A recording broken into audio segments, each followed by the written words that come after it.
Praise the lord. దేవుని నామానికి స్తోత్రము. మరొకసారి దేవుని పాద సన్నిధికి మనందరం కూడా రావటానికి దేవుడిచ్చిన చక్కని అవకాశాన్ని బట్టి నేను దేవునికి వందనాలు చెల్లిస్తూ ఉన్నాను.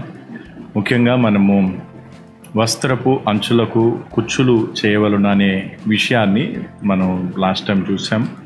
దాన్నే కొనసాగింపులాగా రెండో పాటలాగా మనం దీన్ని చూస్తూ ఉన్నాం. ఎందుకంటే దీన్ని ఇంకా వివరించాల్సిన కొన్ని విషయాలు ఉన్నాయి.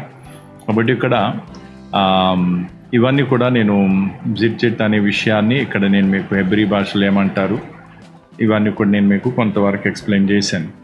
అయితే సంఖ్యాకాండం 15:38 ఒకసారి మళ్ళీ మనం చదువుకున్నట్లయితే దాంట్లో నుంచి కొన్ని విషయాలు మనం అర్థం చేసుకుందాం.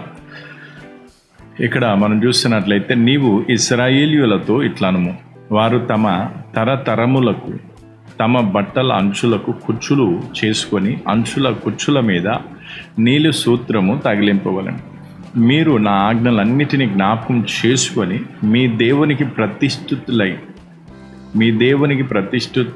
ఉండునట్లు మునుపటి వలె కోరిన వాటిని బట్టి చూచిన వాటిని బట్టి వ్యభిచరింపక దాన్ని చూచి యెహోవా ఆజ్ఞలన్నిటినీ జ్ఞాపకం చేసుకొని వాటిని అనుసరించుటకే అది మీకు కుచ్చుగా నుండును.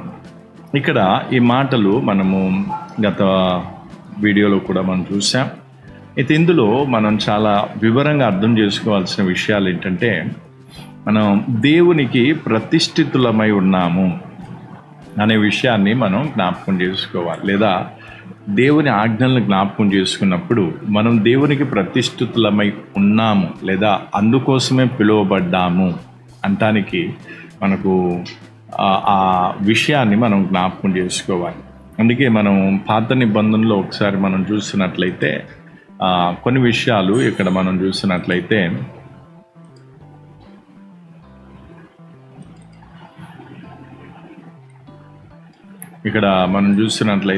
పాత నిబంధనలో ఇశ్రాయేలు ప్రజలు ఒక ప్రతిష్ఠితమైన వ్యక్తులుగా, ఒక ప్రత్యేకమైన గుంపుగా, జనాంగంగా ఉండటానికి దేవుని చేత పిలువబడ్డారు.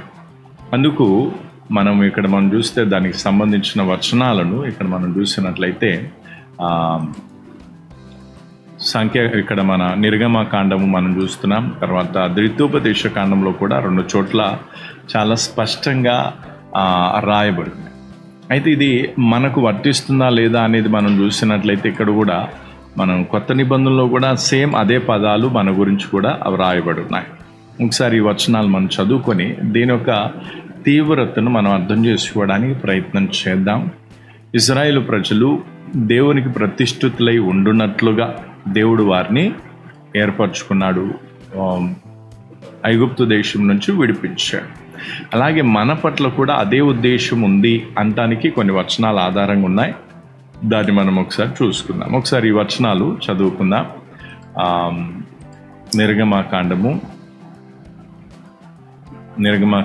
19వ అధ్యాయము 5వ వచనాన్ని మనం చూస్తే, కాగా మీరు నా మాట శ్రద్ధగా విని నా నిబంధనను అనుసరించి నడిచిన ఎడల మీరు సమస్త దేశ జనులలో నాకు స్వకీయమైన సాంపద్యమగుదురు అనే విషయాన్ని మనం అక్కడ చూస్తూ ఉన్నాం. తర్వాత ఇక్కడ అదే పదాన్ని ఇంగ్లీష్లో మనం సేమ్ పదాన్ని మనం అక్కడ చూడవచ్చు. కాబట్టి ఇక్కడ ఇశ్రాయేలు ప్రజల విషయంలో దేవుడు ఏమని చెప్తున్నాడంటే, మీరు నాకు స్వకీయ సాంపద్యమగుదురు అంటే ఆ ఉద్దేశం కోసం నేను మిమ్మల్ని ఐగుప్తు దేశం నుంచి విడిపించాను అని దేవుడు చాలా స్పష్టంగా చెప్తూ ఉన్నాడు. అలాగే ద్వితీయోపదేశ కాండంలో కూడా మనం చూసినట్లయితే 14:2లో,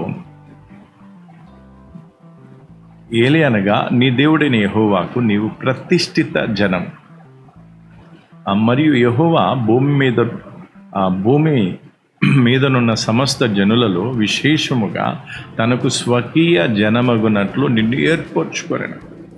మనము ఈ విధంగా ఎప్పుడు అంటే దేవునికి స్వకీయ జనముగా ఉండటానికి దేవుని చేత ఏర్పరచబడ్డాం. అయితే మనం ఎప్పుడు దేవునికి స్వకీయ జనముగా ఉంటాం, ప్రతిష్ఠిత జనముగా ఉంటామంటే ఆయన ఆజ్ఞలను కైకొన్నప్పుడు, ఆయన ఆజ్ఞలను జ్ఞాపకం చేసుకొని ప్రతి విషయంలో ఆయన ఆజ్ఞలను గైకొన్నప్పుడు ఆయనకు ఒక పెక్యులర్గా, అంటే ఒక స్పెషల్ వ్యక్తులుగా మనం దేవుని దృష్టిలో ఉంటాం.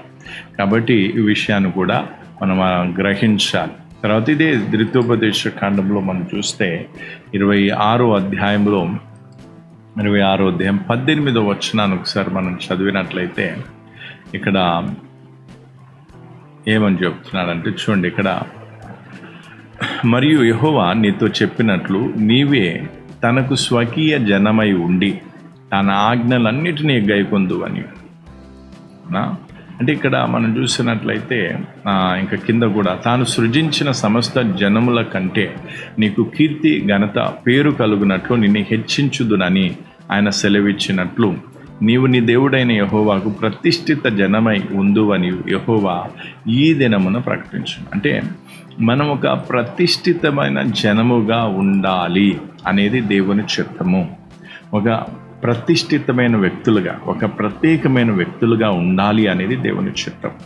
అందుకే ఇజ్రాయేలు ప్రజల విషయంలో వాళ్ళ యొక్క వస్త్రధారణ లేదా వాళ్ళ వస్త్రాలను బట్టి అర్థమయ్యేది, వాళ్ళ వస్త్రం యొక్క అంచుల్లో ఉన్న కుచ్చులను బట్టి అర్థమయ్యేదా వీళ్ళు ప్రత్యేకమైన వ్యక్తులు, ప్రతిష్ఠితమైన వ్యక్తులు, దేవుని ఆజ్ఞలను గైకొనేవారు అన్నట్టుగా అక్కడ మనం ఆ విషయాన్ని అనేది మనం చూడవచ్చు, గమనించవచ్చు, గ్రహించవచ్చు. అయితే కొత్త నిబంధన వరకు వచ్చేసరికి శాస్త్రుల పరిశీలన గురించి యేసు ప్రభు కూడా ఈ కుర్చీల గురించి ప్రస్తావించడం జరుగుతుంది. దేవుని చిత్తమైతే నెక్స్ట్ వీడియోలో మనం చూద్దాం. అయితే ఇక్కడ మనం ఒకటి అర్థం చేసుకోవాల్సిందంటే ఇశ్రాయేలు ప్రజల్ని దేవుడు ఎందుకు ఏర్పరచుకున్నాడంటే తనకు ఒక ప్రతిష్ఠితమైన జనముగా ఉండటానికి, ఒక ప్రత్యేకమైన జనముగా ఉండటానికి, వారి ద్వారా దేవుడు తన నామాన్ని మహిమపరుచుకునే విధంగా వీరు ఉండాలని, దేవుడిచ్చిన ఆజ్ఞలన్నిటిని గైకొంటూ అన్ని జనాంగం మధ్యలో ఒక మంచి సాక్ష్యంగా, ఒక మంచి మాదిరిగా దేవుని గొప్పతనాన్ని చాటి చెప్పే విధంగా ఉండాలని దేవుడు వారిని ఏర్పరచుకున్నారు. కానీ వారు మనం చూసినట్లయితే ఇజ్రాయెల్ చరిత్రను మనం చూసినట్లయితే వారు దేవుని ఆజ్ఞను విసర్జించి, తిరస్కరించి అన్య దేవతలను పూజించడం, తర్వాత అన్య ఆచారాలను పాటించడం జరిగింది. అందుకు దేవుడు వారిని విడిచిపెట్టినట్టుగా మనం చూస్తున్నాం. అయితే కొత్త నిబంధనకు వచ్చేసరికి కొత్త నిబంధన యొక్క, అందుకే ఇక్కడ మనం చూసినట్లయితే కొత్త నిబంధన యొక్క కొత్త నిబంధన యొక్క విశ్వాసాలు కూడా ఏ ఉద్దేశంతో ఇజ్రాయేలు ప్రజల్ని దేవుడు ఏర్పరచుకున్నాడో అదే ఉద్దేశంతో ఇజ్రాయేలు ప్రజల యొక్క ఏర్పాటు వెనుకున్న ఉద్దేశం ఏదైతుందో అదే ఉద్దేశంతో ఈనాడు విశ్వాసుల్ని దేవుడు ఏర్పరచుకున్నాడు. ఇది మనం కొన్ని వచనాలు, అది కూడా ఎందుకంటే ఈ వచనాలు మీకు గుర్తుండాలనే ఉద్దేశంతో ఈ వచనాలు నేను చదువుతున్నాను. తీతుకు పత్రికలో మనం చూసినట్లయితే 2వ అధ్యాయము 14వ వచనాన్ని మనం చదివినట్లయితే ఆయన సమస్తమైన దుర్నీతి నుండి మనలను విమోచించి సత్క్రియలంద ఆసక్తి గల ప్రజలను తన కోసరము పవిత్రపరచుకొని తన సొత్తుగా చేసుకున్నటకు తనను తానే మన కొరకు అర్పించుకొని, అంటే తన సొత్తుగా చేసుకున్నటకు అంటే ప్రజలను, అంటే సత్క్రియల యందు ఆసక్తి కలిగినటువంటి ప్రజలంగా తన కోసం, అంటే దేవుని కోసం పవిత్రంగా జీవించేటువంటి సొత్తైన ప్రజగా దేవుడు మనల్ని చేసుకున్నాడు. అందుకోసమే యేసు ప్రభు తనను తాను శిలువ మీద ప్రాణం పెట్టాడు. అంటే శిలువ మీద తనను తాను అప్పగించుకొని రక్తం చిందించినట్టుగా, ప్రాణం పెట్టినట్టుగా మనం చూస్తూ ఉన్నాం. అంతేకాకుండా ఇంకా మనం చూసినట్లయితే పేతురు కూడా ఈ యొక్క సందర్భాన్ని గుర్తు చేస్తూ మాట్లాడతాడు.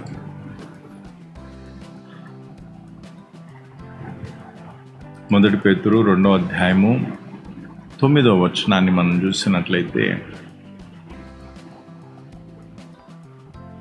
అయితే మీరు చీకట్లో నుండి ఆశ్చర్యకరమైన తన వెలుగులోనికి మిమ్మల్ని పిలిచిన వాని గుణాతిశయములను ప్రచురం చేయు నిమిత్తము ఏర్పరచబడిన వంశము, రాజులని యాజక సమూహమును, పరిశుద్ధ జనమును, దేవుని సొత్తైన ప్రజలై ఉన్నారు. అంటే ఇక్కడ మనం చూసినట్లయితే పెక్యులర్, అంటే మనం చూసినట్లయితే దేవునికి ప్రతిష్ఠితమైన జనమై ఉన్నారు, దేవుని సొత్తైన జనముగా ఉన్నారు. కాబట్టి ప్రేమైన సహోదరి సహోదరులారు, ఈరోజు ఉదయకాలం ముందు ఒకసారి నీ వ్యక్తిగత జీవితాన్ని ఒకసారి పరిశీలన చేసుకో. ఇజ్రాయేలు ప్రజలకు ఆ ధన్యత దొరికింది, కానీ వాళ్ళు ఏం చేయలేదు, ఆ ధన్యతను వాళ్ళు పట్టించుకోలేదు, వాళ్ళు లెక్క చేయలేదు, దేవుని మాటలు లెక్క చేయలేదు, దేవుని ఆజ్ఞలను లెక్క చేయలేదు, దేవుని పిలుపును వాళ్ళు లెక్క చేయలేదు, దేవుని ఏర్పాటును వాళ్ళు లెక్క చేయలేదు. ఇష్టారాజ్యంగా వాళ్ళు బ్రతికారు. అన్య దేవతలను పూజించడం, అన్య ఆచారాలను పాటించడం, లోకపరమైన ఇచ్చల కోరికలతో కూడినటువంటి జీవితాన్ని జీవించారు. అందుకే వారు దేవుని చేత విడనాడబడ్డారు. తర్వాత దేవుడు అన్య జనాంగమైన మనల్ని, అపవిత్రమైన మనల్ని, పాపముల చేత చచ్చిన స్థితిలో ఉన్నటువంటి మనల్ని దేవుడు కనికరించి మనకి ధన్యతనిచ్చాడు.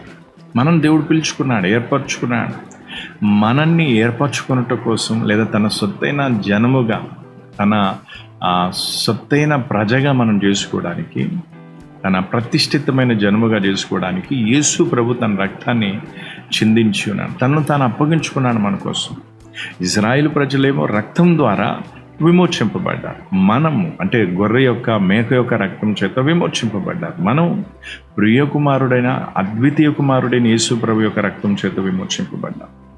దీని యొక్క వ్యత్యాసాన్ని, దీని యొక్క గంభీరత్వాన్ని అర్థం చేసుకోవాలి.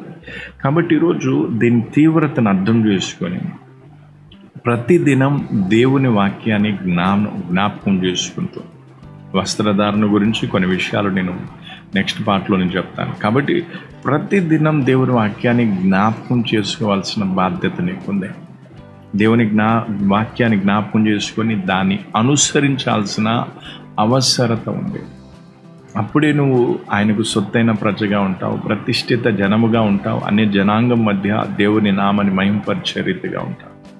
లేదు, దేవుని ఆజ్ఞలను జ్ఞాపకం చేసుకోకుండా దేవుని ఆజ్ఞలను అతిక్రమిస్తూ విచ్చలవిడి జీవితాన్ని జీవిస్తే మాత్రం ఇజ్రాయేలు ప్రజలను విడిచిన దేవుడు నిన్ను కూడా విడిచిపెట్టేస్తాడు.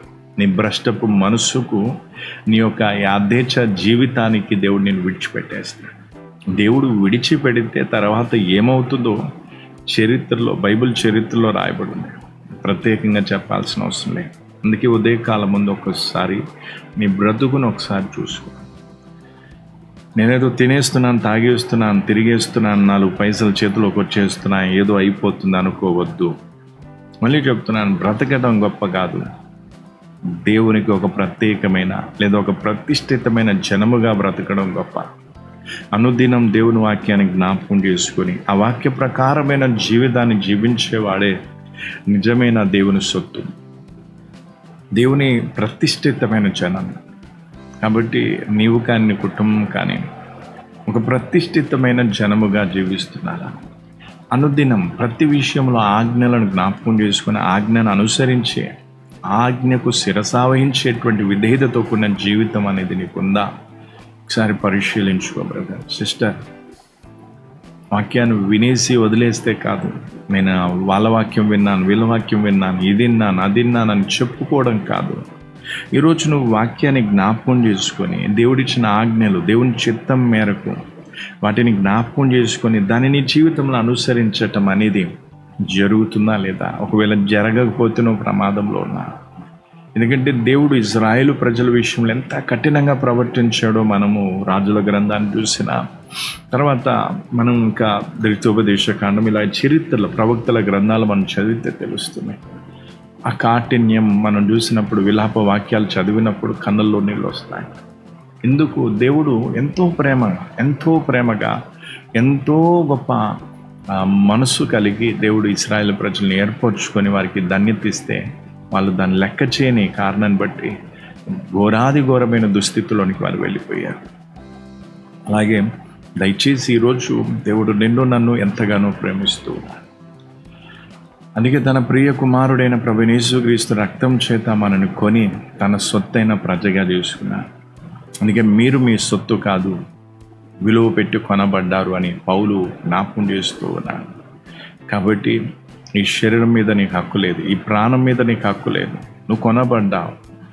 నీ విమోచన కోసం, నీ రక్తం, నీ యొక్క రక్షణ కోసం మూల్యం చెల్లింపబడింది, రక్తం చిందింపబడింది. ఒక పవిత్రుని రక్తం చిందింపబడింది.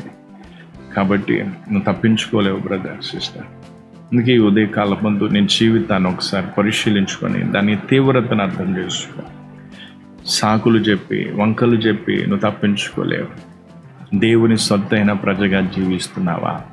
దేవుని ప్రతిష్ఠితమైన వ్యక్తిగా నువ్వు జీవిస్తున్నావా? ఒకవేళ లేకపోతే, అట్లాంటి జీవితాన్ని జీవించకపోతే ఇజ్రాయిలుకు పట్టిన గతి నీకు నాకు పట్టడం పెద్ద విషయం కాదు. ఎందుకంటే దేవుడు ఆ రోజు ఈ రోజు ఒకే రకంగా ఉన్నాడు. దేవుడు మారలేదు, పక్షపాతి కాదు. కాబట్టి ఆజ్ఞలను గైకొని ఆజ్ఞ ప్రకారమైన జీవితాన్ని జీవిస్తే నువ్వు మెండుగా దీవించబడతా, ఆశీర్వదింపబడతా, అనేకులకు సాక్షిగా మంచి మాదిరిగా ఉంటా. విచ్చలవిడి జీవితాన్ని మానుకొని ప్రభుని సేవించేటువంటి, ప్రభుని సంతోషపెట్టేటువంటి జీవితాన్ని జీవించుటకి ఉదయకాలం ముందు సమర్పణ చేసుకోండి. పరిశుద్ధ గొప్ప దేవా స్తోత్రం. ఈ మాటలు ఒక్కొక్కరు హృదయాల్లో నీరు కట్టి ఫలింపచ్చు. దీని ఒక తీవ్రత ప్రతి ఒక్కరూ కూడా అర్థం చేసుకున్నట్టు సహాయం చేయండి. ఎవరైతే నీ ఆజ్ఞలను జ్ఞాపకం చేసుకోకుండా, ఆజ్ఞ చొప్పున జీవించకుండా, నీ చిత్తము చొప్పున జీవించకుండా ఉంటున్నారో అటు వారిలో తగిన పశ్చాత్తాపం, మారు మనసును దయచేయి. తిరిగి నలిగిన హృదయం వారికి దయచేయి. నీ వైపు తిరిగి నేను హత్తుకొని మార్గములు ముందుకు సాగే కృపను, ఈ యొక్క తీవ్రతను ప్రతి ఒక్కరు, దీని యొక్క గంభీరత్వాన్ని ప్రతి ఒక్కరు గ్రహించడానికి సహాయించి ఈ మాటలు ప్రభువు నూరంతలుగా ఫలింపచేయి. నువ్వు త్వరగా రాని ఉన్నావు. నీ రాకులు ఎత్తబడి గుంపులు మేము ఉండటానికి సహాయించు. యేసు క్రీస్తు నామమున వేడుకుంటున్నాం. మన ప్రభు అతి త్వరలో రాని ఉన్నాడు. మరణాత.